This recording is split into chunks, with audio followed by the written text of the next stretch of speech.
আসসালামু আলাইকুম রহমতুল্লাহি ওবরকাতুহু। সম্মানিত দর্শক, আজকের যে ভিডিওটি, এটি যারা ইতিহাস পছন্দ করেন তাদের জন্য। কি করে বাংলাদেশে মির্জাফর পয়দা হয়, কি করে এই দেশের মধ্যে বেঈমান মুনাফিক তৈরি হয় যারা এদেশের মা বোনকে কখনো পাকিস্তানিদের হাতে তুলে দেয়, কখনো এদেশের শিশুদেরকে তারা বন্দি করে হাত পা কেটে সেই পৃথিবীর যে দাস ব্যবসায়ীগুলো রয়েছে, সেটা ওলন্দাজ, পর্তুগিজ, ইংরেজ, এরকম কি এই যে যাদেরকে বলা হয় যে সেই ভাস্কর পণ্ডিত, বিখ্যাত ডাকাত বর্গী, সেই বর্গী তাদেরকে সে বিক্রি করে দিত। এই আমাদের দেশের দেয়ার আর ম্যানি ম্যানি এজেন্ট।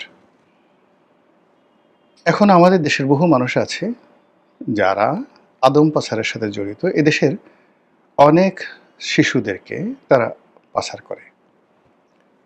কেউ হলো এই শিশুদেরকে নিয়ে যৌনদাস বানায়, যৌনদাসী বানায়। কেউ আবার এই শিশুদের কিডনি, চোখ, অঙ্গ প্রত্যঙ্গ, রগ, বিভিন্ন জিনিস সেগুলো কুচি কুচি করে কেটে বিদেশের বিভিন্ন যারা এই মেডিকেল ইকুইপমেন্ট ব্যবসা বাণিজ্য করে কালোবাজারে, তাদের কাছে বিক্রি করে। আমাদের এই ঢাকা শহরে তো অনেক যাকে বলা হয় নৃশংস গ্রুপ রয়েছে যারা এই বিভিন্ন জায়গা থেকে শিশুদেরকে অপহরণ করে তাদের অনেককে তারা খাসি বানিয়ে ফেলে, মানে হিজড়া বানিয়ে ফেলে, হাত পা ভেঙে অপারেশন করে। আপনি কি দেখবেন যে অনেক লোক একেবারে 4টা হাত পা নেই, হাতের গোড়া থেকে কাটা, দু হাতের গোড়া থেকে কাটা, দু পায়ের গোড়া থেকে কাটা। জাস্ট এই ভিক্ষা করছে দেখলেই আপনার মনে হবে একে কিছু উপকার করি, কিন্তু কিভাবে এটা হলো সে আপনি জিজ্ঞাসা করলে সে বলতে পারবে না। ওকে ওইভাবেই তৈরি করা হয়েছে এবং এটার একটা বিরাট গ্যাং আছে এই শহরে, যারা এই ভিক্ষাবৃত্তিকে কেন্দ্র করে অপরাধ জগতের একটা বিরাট গ্রুপ তৈরি করে ফেলেছে। এই যে যারা আমাদের তৃতীয় লিঙ্গ আমরা যাদেরকে বলি, তাদেরকে কেন্দ্র করে একটা এই আমাদের মতো লোকদের একটা বিরাট গ্যাং রয়েছে।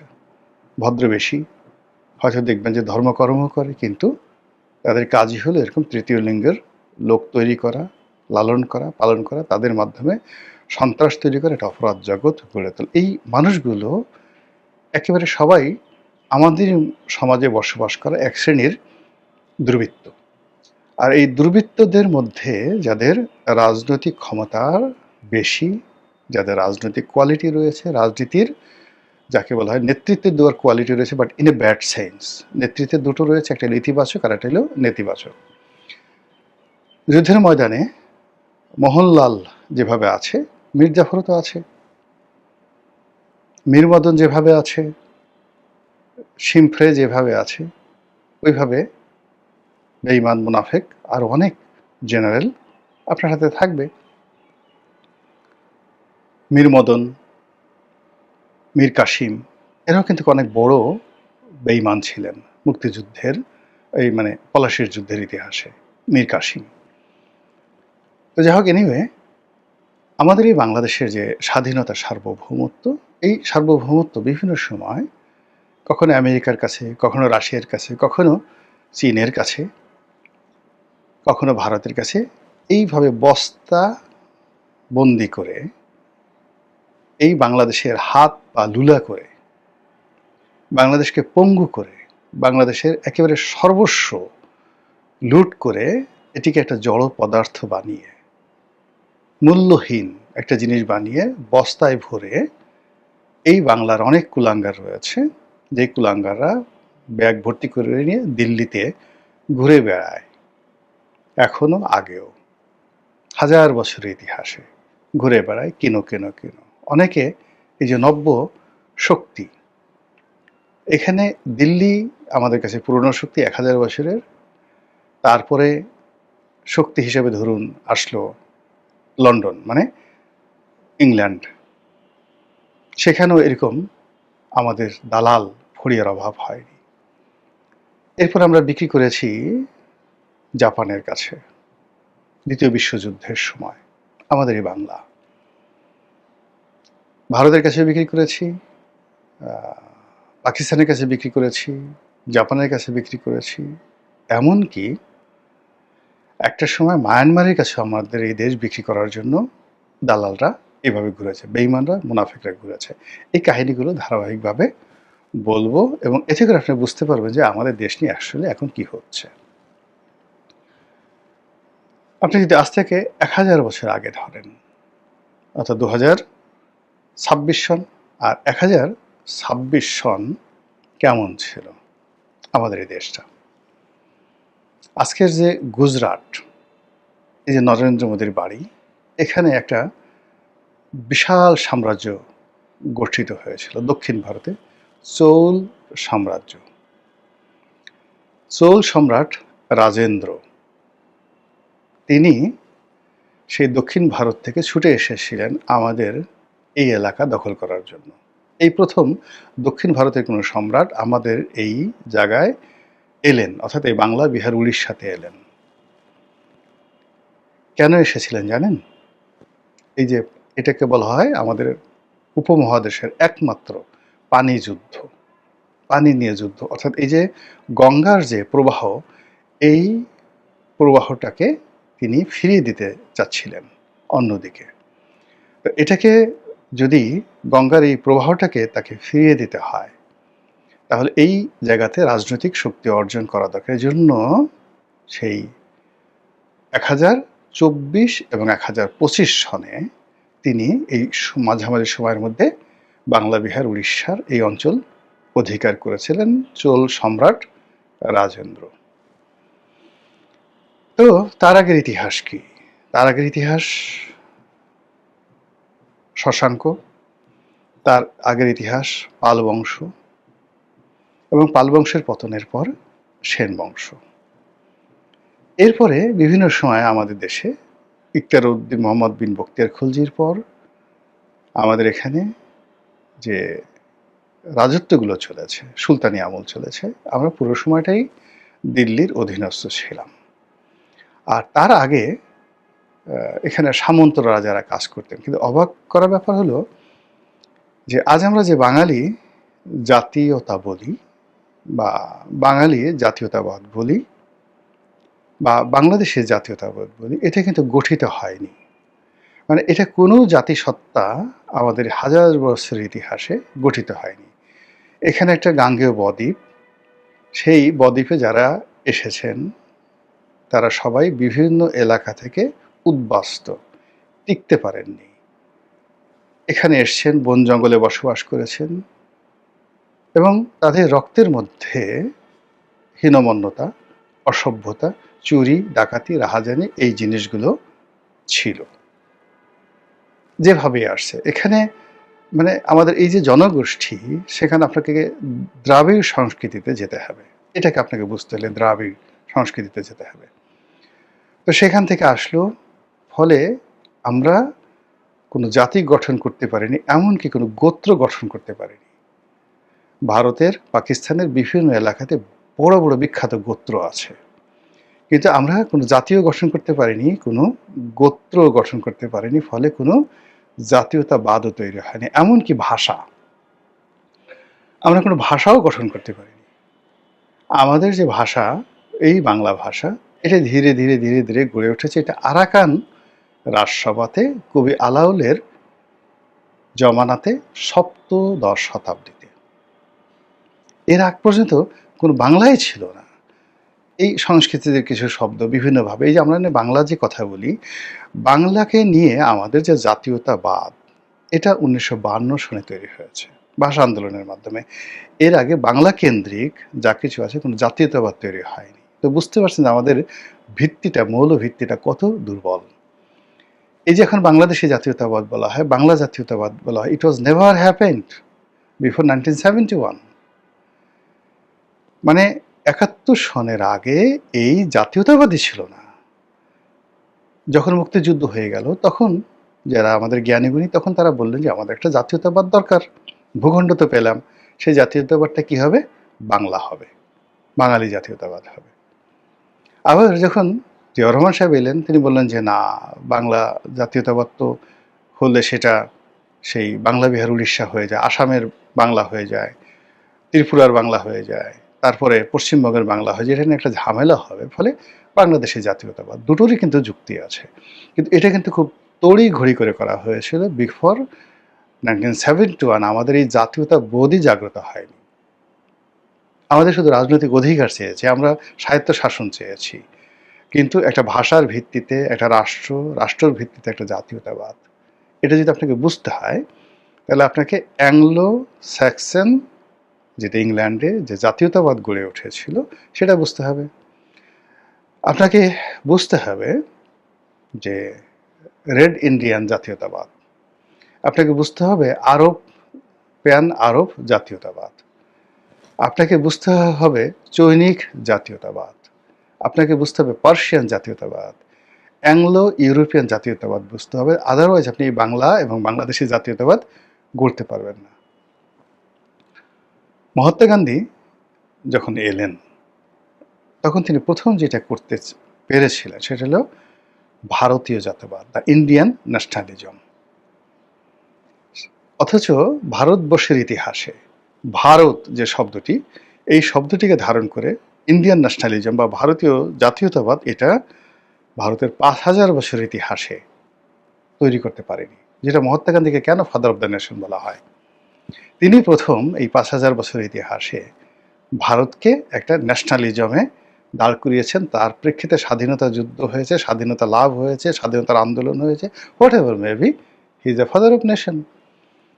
কিন্তু রামকে কিংবা ভারতকে ভারতের ফাদার অব দ্য নেশন বলা হয় না, কিংবা পঞ্চপাণ্ডবকে ভারতের জাতির পিতা বলা হয় না। ভারতের অন্য কেউ এই ন্যাশনালিজমটা জাগ্রত করতে পারেনি। তো সেই ন্যাশনালিজম যে জাগ্রত করে, সেই আসলে জাতির পিতা হয়। সম্রাট আকবরকে ভারতের জাতির পিতা বলা হয় না। হি দ্য ফাইনেস্ট এভার, যাকে বলা হয় আমরা ওয়ার্ল্ড এভার হ্যাজ সিন। এরকম পৃথিবীতে মানে খুব অল্প কয়েকজন সম্রাট যাদের মধ্যে আছেন, তিনি সম্রাট আকবর। বা শিবাজির কথা নিয়ে ভারত এখন খুব বলছে, কিন্তু শিবাজিকে কি আপনি বলেন তো, নরেন্দ্র মোদীকে বলেন তো শিবাজিকে জাতির পিতা বানান, সমস্ত ভারত বিভক্ত হয়ে পড়বে। এর কারণ হলো সে ভারতীয় জাতীয়তাবাদকে করেন, সে হিন্দুয়ানা করেছে, একটা ধর্মকে সে নিয়ে ব্যবসা করার চেষ্টা করেছে। তদ্রূপ বাঙালিকে যদি আপনি খুঁজতে যান, তাহলে এই বাঙালি জাতীয়তাবাদ কে তৈরি করেছিল? এটা এই দুজন লোককে, আপনি বঙ্গবন্ধু এবং জিয়াউর রহমান, এই দুজনকে তারা এই জাতীয়তাবাদটাকে তারা সামনে নিয়ে এসেছিল। অথচ আপনি আবুল হাশিম, তাদের চেয়ে অনেক জ্ঞানী আবুল হাশিম ছিলেন, হোসেন শহীদ সোহরাওয়ার্দী ছিলেন, বাংলাদেশে আরও শেরে বাংলা একটা ফজলুল হক ছিলেন, কিন্তু তারা কেউ বাঙালি জাতীয়তাবাদটাকে বা বাংলাদেশি জাতীয়তাবাদটাকে ধারণ করতে পারেনি। ফলে জাতি গঠন হয়নি। আবার এই যে 1757 সালে পলাশীর যে প্রান্তর, যা কিছু হলো, তখনও বাঙালি জাতি ছিল না, বাঙালি জাতীয়তাবাদ ছিল না। বাংলা, বিহার, উড়িষ্যা এটা রাষ্ট্রসত্তা ছিল। তো যেটা বলছিলাম, সেই যে আগের আমল থেকে যেটা হলো যে আপনি আর আমরা একটা রাষ্ট্র গঠন করতে পারিনি, আমরা একটা জাতি গঠন করতে পারিনি, আমরা একটা ভাষা গঠন করতে পারিনি। আমাদের এই ভাষার ভিত্তিতে 52 সন থেকে খুব অল্প সময় গঠিত হয়ে আসছে। ফলে কি হলো, আমাদের যে মির্জাফরদের ইতিহাস, এই দেশ বিক্রি করার ইতিহাস, সত্যি করতে বাঙালিদের মধ্যে যারা বাঙালি, এটা আপনাকে ধরতে হবে 1971 থেকে, মুক্তিযুদ্ধ থেকে। এই মুক্তিযুদ্ধের আগের যত মির্জাফর, যত রাজা বাদশাহ, সব বিদেশি, যত নাগরিক সব বিদেশি। এই ভূখণ্ডে সান অব দ্য সয়েল আপনি কোথাও খুঁজে পাবেন না, এখানে খুঁজে পাবেন না। এই সান অব দ্য সয়েল আসছে গুজরাট থেকে, সান অব দ্য সয়েল আসছে আফগানিস্তান থেকে, আসছে মুর্শিদাবাদ থেকে, আসছে আপনার সেই ইসলামাবাদ থেকে, আসছে তুরস্ক থেকে। পৃথিবীর এমন কোনো জায়গা নেই এই শঙ্কর জাতির বীর্য আসেনি, এমন কোনো জায়গা নেই। এমন কোনো মানে যাকে বলে জরায়ু নেই পৃথিবীর, যে জরায়ু থেকে বাঙালির উদ্ভব হয়নি। পৃথিবীর সব নারীরা এখানে এসেছে, পৃথিবীর সব পুরুষ এখানে বীর্য দিয়েছে। তো এরকম একটা জাতিগোষ্ঠী।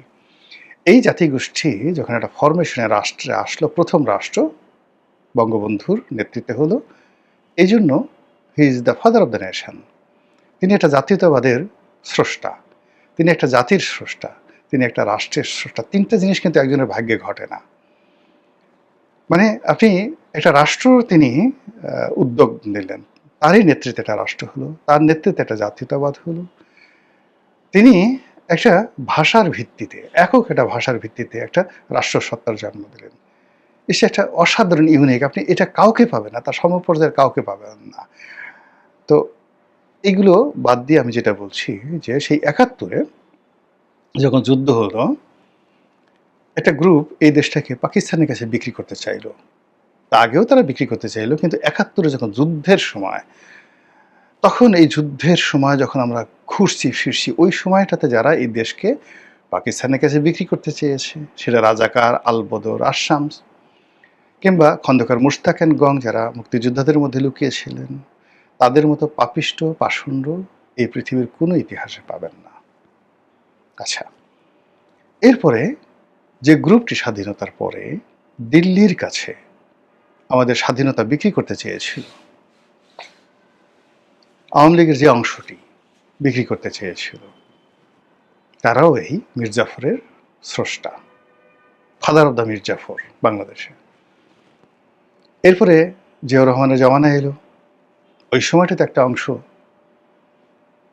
দেশটাকে আবার পাকিস্তানের হাতে তুলে দেবে, আবার ভারতের কাছে তুলে দেবে। কেন ভারতীয় বাহিনী আসে না, কেন পাকিস্তান এখানে থাকতে পারবে না, এগুলো নিয়ে একটা বিভেদ হলো।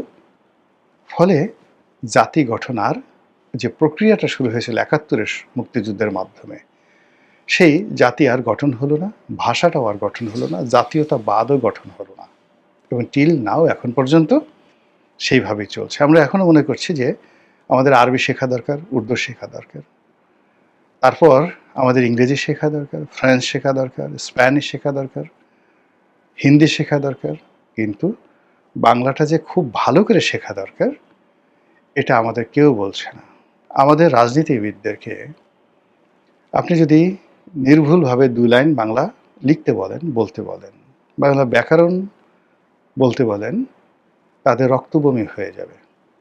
তাদের পেটের মধ্যে যদি সে ১ মাসের কোষ্ঠকাঠিন্য থাকে, তাদেরকে যদি বলা হয় যে আপনি এই তৎসম এবং তদ্ভব এই শব্দগুলো ২০ থেকে ২৫টি শব্দ লিখতে হবে এবং ১০ থেকে ১২টি বাক্য তৈরি করতে হবে, ভয়ে এবং আতঙ্কে আদারওয়াইজ আপনি ক্ষমতায় থাকতে পারবেন না, রাজনীতি করতে পারবেন না, আপনাকে গিলোটিনে মেরে ফেলা হবে এবং এটি লাইভ প্রচার করা হবে যে আপনি বাংলাদেশে রাজনীতি করেন, আপনি বাংলা ভাষা জানেন না। আপনি গিয়ে দেখবেন ভয়ে এবং আতঙ্কে তাদের পেটের মধ্যে ১ মাসের যে কোষ্ঠ জমা হয়ে আছে, সে ১ মাসের কোষ্ঠ মুহূর্তের মধ্যে সেটা ডায়রিয়া হয়ে যাবে।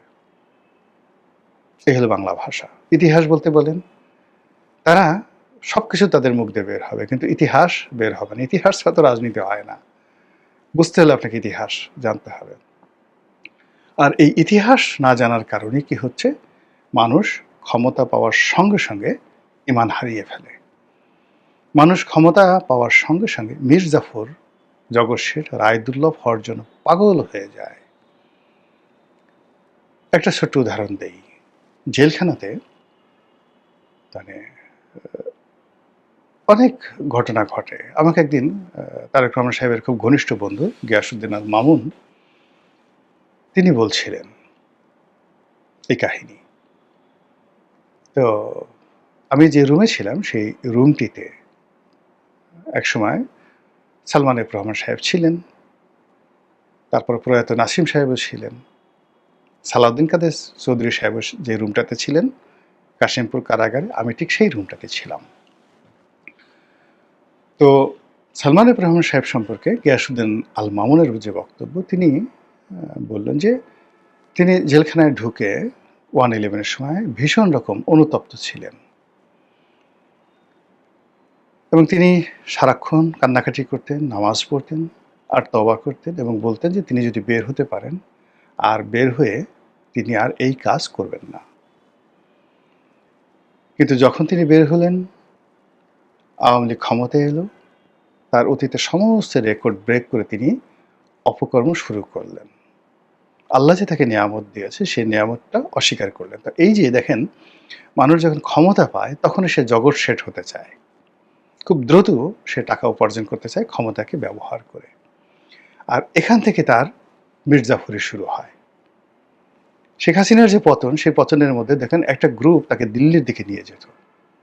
আর একটা গ্রুপ তাকে আমেরিকার দিকে আর পাকিস্তানের দিকে নিয়ে যেত। এই সালমান এফ রহমান গ্রুপ, তারা এই আমেরিকা এবং পাকিস্তানের এই গ্রুপের মধ্যে ছিল।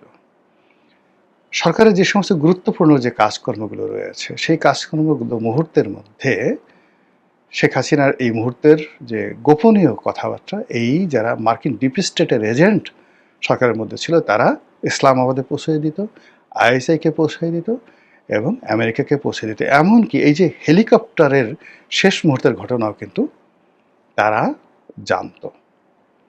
সবচেয়ে মূল ব্যাপারটা হলো যে আপনি দেখেন শেখ রেহানার আর সালমান এফ রহমানের একটা ঘটনা।